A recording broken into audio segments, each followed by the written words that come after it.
ఓ సహోదరుడు కొత్తగా దేవుణ్ణి నమ్ముకున్నాడు.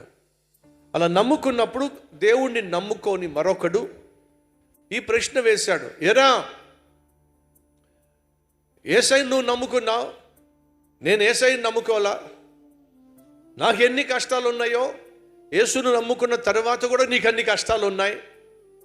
మరి యేసును నమ్ముకున్న తర్వాత కూడా నాకెన్ని కష్టాలు ఉన్నాయో నీకు అన్ని కష్టాలు ఉన్నప్పుడు ఇక యేసును నమ్ముకోవడం వల్ల ఏంట్రా ప్రయోజనం అన్నాడు. అప్పుడు యేసును నమ్ముకున్నటువంటి ఆ ఆత్మీయుడు అన్నమాట ఏంటో తెలుసా? ఒరే, యేసును నమ్మక మునుపు ఈ కష్టాలు ఉన్నాయి, యేసుని నమ్మిన తర్వాత కూడా ఈ కష్టాలు ఉన్నాయి. కానీ డిఫరెన్స్ ఏమిటయ్యా అంటే, యేసయ్యను నమ్ముకోక మునుపు ఈ కష్టాలన్నీ నేను భరించాల్సి వచ్చేది. ఇప్పుడు యేసయ్యను నమ్ముకున్న తర్వాత నా కష్టాలు నా యేసయ్య భరిస్తున్నాడు. నా కష్టాలన్నీ